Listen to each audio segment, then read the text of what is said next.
Les championnats d'Afrique et ils agissent un peu comme une présélection pour l'équipe nationale et c'est après le stage de l'équipe nationale qu'on prendra la décision de qui va partir nous représenter au championnat d'Afrique. Ce sont des combattants qui sont très prometteurs.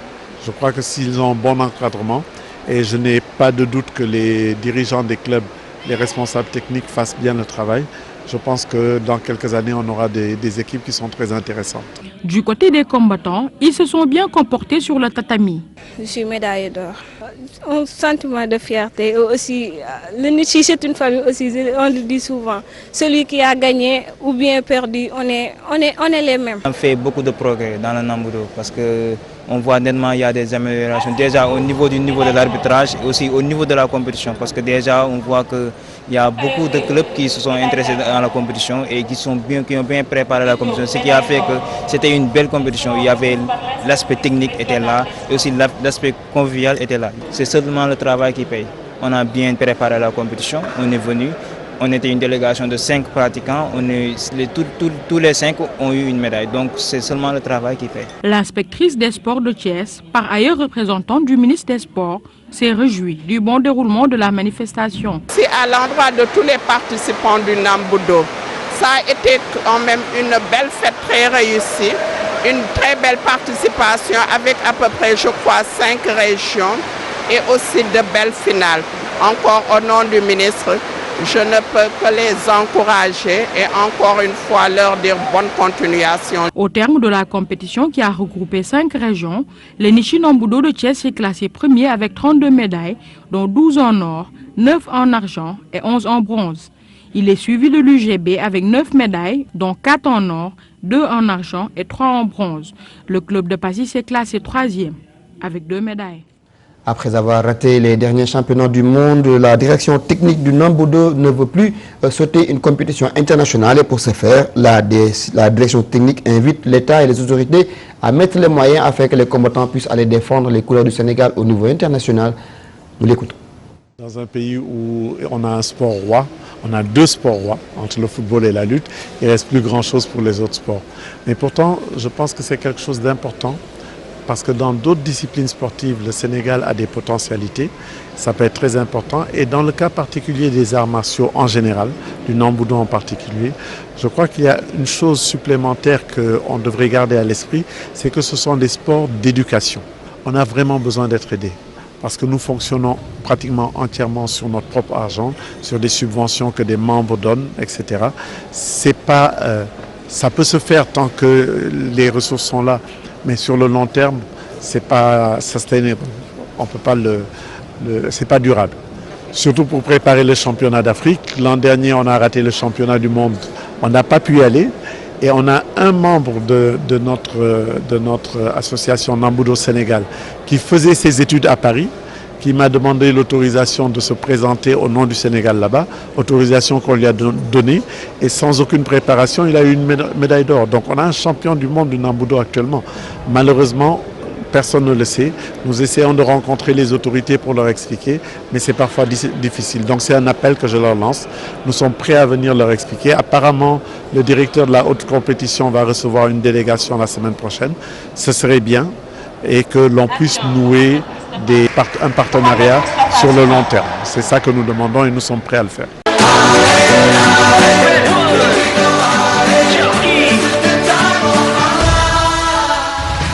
Du football européen à présent marqué par la chute de Manchester City et l'expulsion de Sadio Mané en France. Le Paris Saint-Germain continue son parcours sans faute en Espagne. Le Real Madrid lâche des points à domicile. On fait le point avec Cher Sadibou Diarra. La grosse surprise du week-end est venue de Santiago Bernabéu. Dans son antre, le Real Madrid, toujours privé de Cristiano Ronaldo, n'a pu faire mieux qu'un nul, en but partout grâce à l'égalisation signée Lucas Vázquez, reculant à la 7e place. Une aubaine pour son grand rival, l'FC Barcelone de Lionel Messi, qui a explosé son voisin, l'Espagnol de Pape Diop, 5-0 pour prendre un peu de distance en tête du classement. Pour ses débuts, Ousmane Dembélé a fait une passe décisive à Luis Suarez dans le choc de cette 3e journée. L'Atlético Madrid s'est contenté d'un nul blanc à Valence. Ce même résultat a sanctionné la rencontre Fribourg-Dortmund de la 3e journée de Bundesliga, un point qui permet pourtant aux coéquipiers de Pulisic de se hisser à la première place, car Bayern Munich s'est incliné à Hoffenheim sur le score 2-0 en doublé de août. Les doublés de Leroy Sané et Gabriel Jesus ont aidé Manchester United revenu de Stoke City avec le nul, 2 buts partout. Chelsea complète le podium après sa victoire sur Leicester, 2-1 avec un but de Golo Kanté. En Série A italienne, Juventus, Naples et Inter ne se quittent pas. Ils ont signé leur 3e victoire en 3 journées. La Juve a dominé chez Wolverhampton 3-0 sur des réalisations de Higuain et Dybala, entre autres. Naples de Kalidou Koulibaly est allé infliger le même tarif à Bologne, dont un but de l'inévitable Dries Mertens. Alors que l'Inter a battu le premier Benevento 2-0 avec une belle reprise de volée de Perisic. Au pied du podium, on retrouve la Lazio qui a surclassé le très attendu Milan AC 4-1, dont a péri à Nice sur le score de 4-0. Balotelli a signé un doublé. Les magnifiques buts de Mariano Diaz et Nabil Fekir devant Guingamp de Marcus Thuram ont permis à Lyon de remonter sur le podium.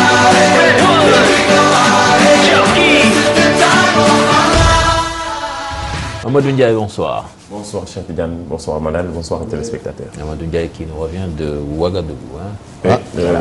Et on démarre les mesures avec la France, avec la prestation d'Ismaïla Sarr ce week-end face à Marseille. Il a même été élu homme du match par Canal+. Effectivement, Ismaïla Sarr, homme du match élu par Canal+. Il a fait une très belle prestation ce week-end face à Marseille. On peut regarder ici. To young Niamsi. And they've got Kazri on the edge of the 6-yard. Oh, brilliant! Times catcher international, Quebec.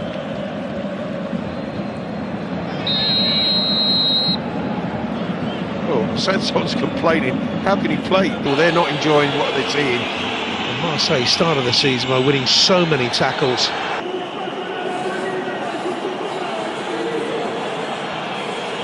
One thing I will say about him, it's his 6th move in 12 years. I'll say a fair bit about the man. This is Sarr. Precisely done. Toure to Sarr. As he tries to just chip it over the goalkeeper. Big chance for Marseille, that. Bourigeaud got that second goal and plays forward now towards young Sarr, who's had an excellent game and into the penalty area. Again, we see Abdennour pulled out of position from the left side central, covering the space left by Everett, treating back into the box. As we said, the pitch isn't the best. It's been awful rain, and they've spent well, it would seem. Bourigeaud, one of those signings. In towards another, Ismaïla Sarr. I just can't see how they're going to turn this result around. It's not as if they're pressing and pushing. He's involved in that as well. Ismaïla Sarr. It's a very good game he's had.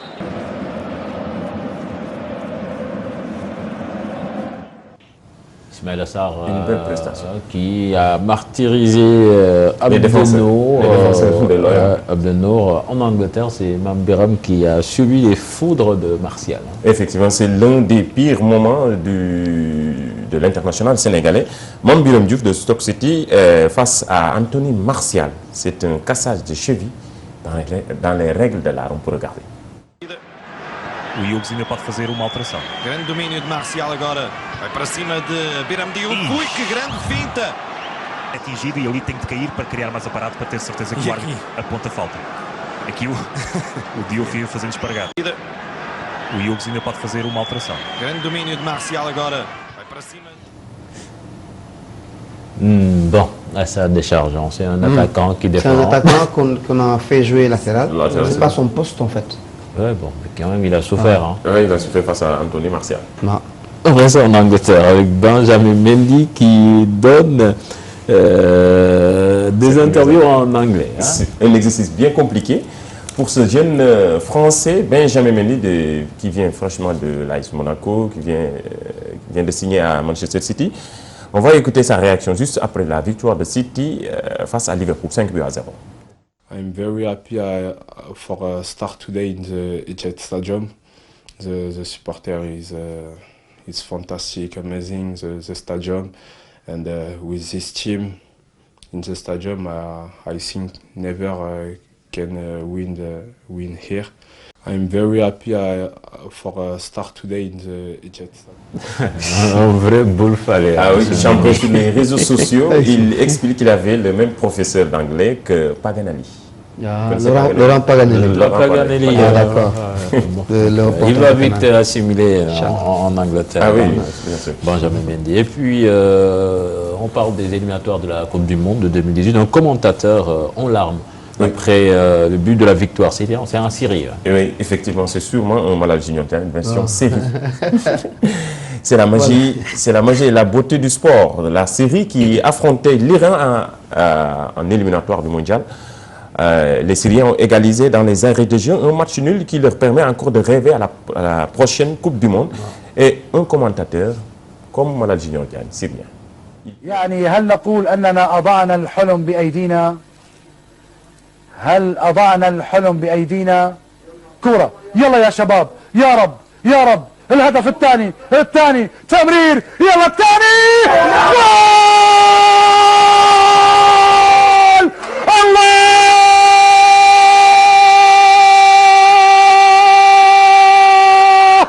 جول لمنتخبنا الوطني يا الله يا الله الله الله الله الله الله الله الله دقيقة 93 شو اللي عم بيصير والله للجماهير ابكي افرح الله لا لا لا لا يعني هل نقول Magnifique. Voilà. Tu apprécies, hein? Ouais, magnifique. Vous imaginez le Sénégal qui remporte la CAN? Non, mais ça va être chaud. Hein. Non, mais quand même, la Syrie, franchement, s'il gagnait la Coupe du Monde, je ne parierais pas sur la vie de ce commentateur. Oui. C'est évident. Hein. Déjà, rien qu'un but, il se met dans cet état. Imaginons... C'est historique. Si on arrive à avoir la Syrie en Coupe du Monde, c'est la magie, la beauté du poste de football. commentateur, c'est magnifique. Hein. C'est magnifique. La vidéo bonus à présent. Effectivement, on termine avec un autre gardien de but, mais aussi comme Malal Junior Diagne. Regarde.